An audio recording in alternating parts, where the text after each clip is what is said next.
Hello, and welcome to this video. My name is Jimmy from Anglais.2, and this channel is about helping you navigate to the amazing world of English. Into this lesson, I wanted to talk about how to use the verbs to make and to do.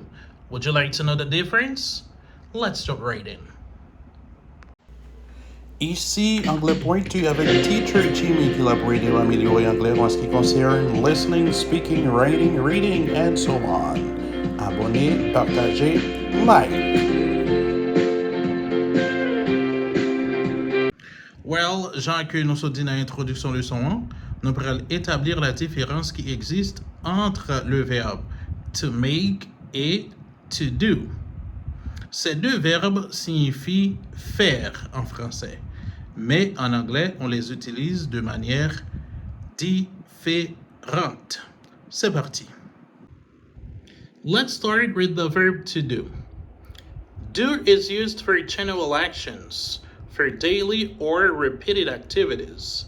These activities can be seen but can't be touched. Le verbe to do signifie faire. L'utiliser essentiellement pour des activités générales. Donc, tout bagay yon moun a fait de manière générale, et si bagay sa yo fait avec répétition, si c'est le verbe faire qui exige dans situation, eh bien, on a utilisé le verbe to do. On pas utiliser le verbe to make, non, on va utiliser le verbe to do pour des activités qui faites avec répétition, activités ça yo capable faire chaque jour et yo fait de manière générale. And then these activities can be seen but can't be touched. Et activités ça yo moun capable ouais yo mais ou pas ka toucher yo. Donc c'est très important là. Ou utiliser le verbe to do pour activité que moun fait de manière générale qui fait avec répétition. Mais activité ça yo ou pas ka toucher yo. Ou capable ouais yo mais ou pas ka toucher yo. Now, let's talk about when we use do. We use do with sports. We use do with sports. On utilise do pour les activités sportives. Depuis ce bagay qui concernait le sport, on a utilisé le verbe faire. Faire des exercices. Do exercises. Do yoga. Do yoga. Faire du yoga. Do stretching. Do stretching. Faire des étirements. Donc, toute activité ça va concerner le sport. Depuis où vous voulez utiliser le verbe faire, ou utiliser le verbe to do. Pas le verbe to make. OK? Degree of success or failure for some actions. On utilise également le verbe to do pour exprimer le degré de réussite ou d'échec de certaines actions. Verbe to do est capable d'utiliser pour exprimer degré de réussite ou bien d'échec de certaines actions. Par exemple, do well on a test. Réussir un examen ou réussir un test. Donc, si l'on va passer un test ou réussir là-dedans, on est capable d'utiliser le verbe to do. OK? Do well on a test. Don't do well on a test. Don't do well on a test. Ne pas réussir un examen. L'on pas réussi un examen. Là, nous voulons parler de failure qui signifie échec. We can also use do with non-specific activities. Nous sommes capables d'utiliser le verbe to do également pour des activités non spécifiques. Do harm, faire du mal. Do a favor, faire une faveur. Do badly, faire du mal. Do one's best, faire de son mieux. Do well, faire du bien. Do something, faire quelque chose. Do anything, faire n'importe quoi. Do nothing, faire rien. Do better, faire mieux. Do a good job, faire un bon travail. Do is also used with housework. Do l'utiliser également pour les ménages. Là, nous parlons de housework, nous parlons de ménage. Travail qui vient pour faire dans la caille. Des fois, on connaît les genres de travail, ça y est, chores. Chores. OK? Donc, quel genre de travail nous conjoignons dans la caille? Nous sommes capables de joindre, par exemple, faire la lessive. Faire la lessive, c'est do the laundry. Do the laundry. Do the dishes. Faire la vaisselle. Laver vaisseau. Do the cleaning. Faire le nettoyage. Tout ça concerne le ménage. But make the bed. Alors, pour les ménages, travail qui fait dans caillou, nous utilisons do. Mais le nous arrive dans cabane, l'on dit faire le lit, ranger cabane, ou pas utiliser do, ou utiliser le verbe to make. Ça sont exceptions dans le travail qui vient pour faire dans caille. OK? Après ça, tout l'autre travail qui concerne ménage, on va utiliser do. Excepté bed, l'on va ranger cabane, ou dit make the bed. Okay? We use do with work.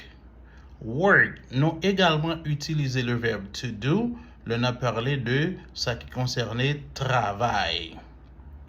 Exemple. Do business. Ça signifie faire des affaires. Do a report. Do a report. Faire un rapport. Do a task. Do a task. Faire une tâche. Do a job. Do a job. Faire un travail. And we also use do when we refer to the body. Nous également utiliser do, le nom fait référence avec corps-nom. Le nom prend soin corps-nom. OK?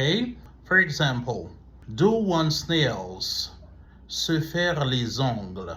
Donc, c'est un monde qui fait ongles. Do one's hair. Se coiffer.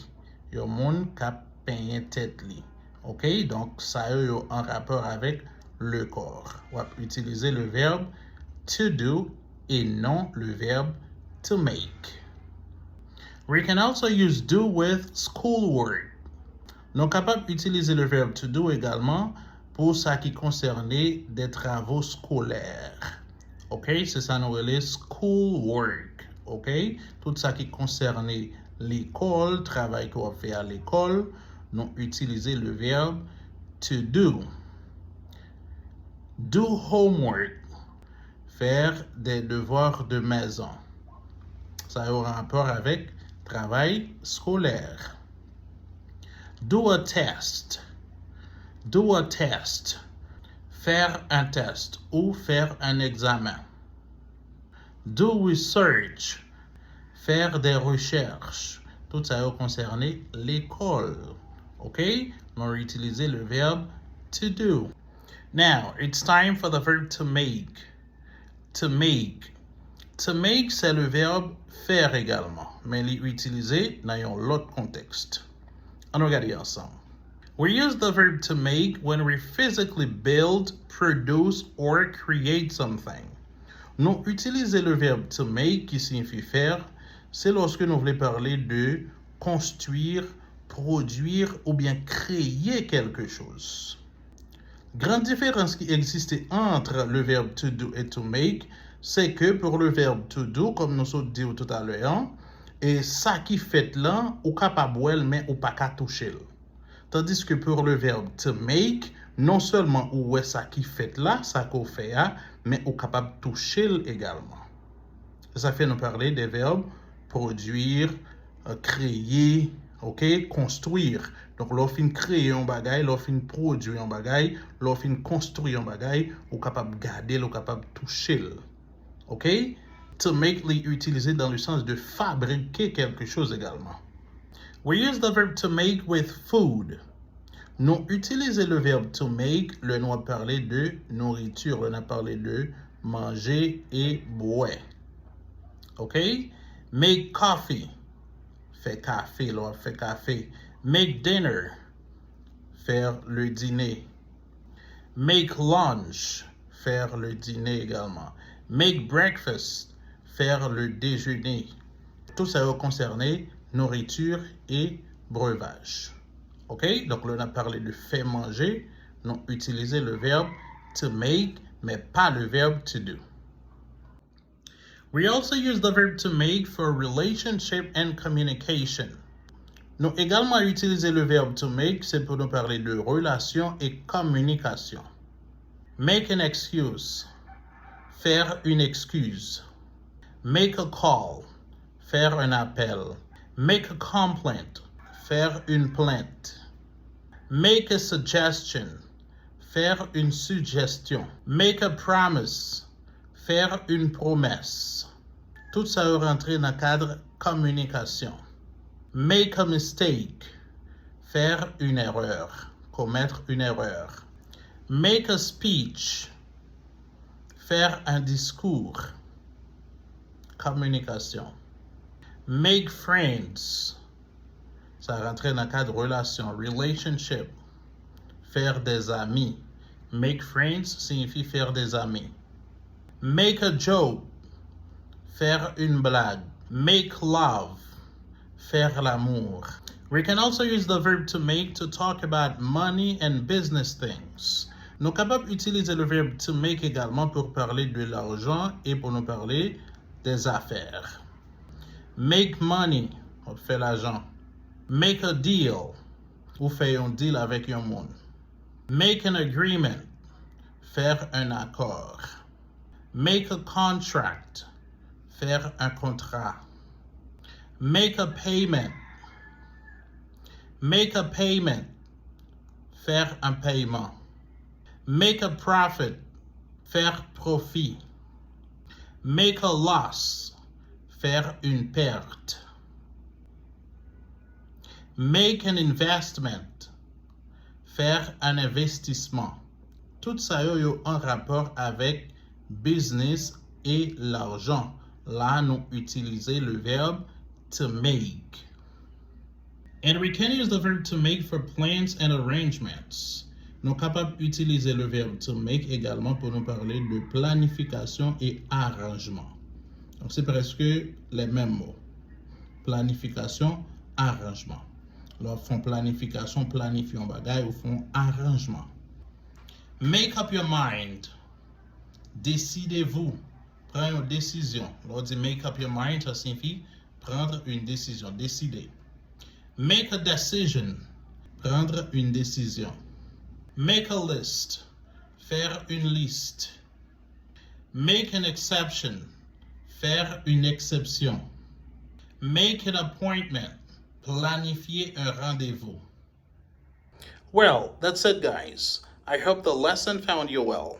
If it did, please give it a thumbs up. And don't forget to subscribe with notifications. See you next time for another lesson. Bye.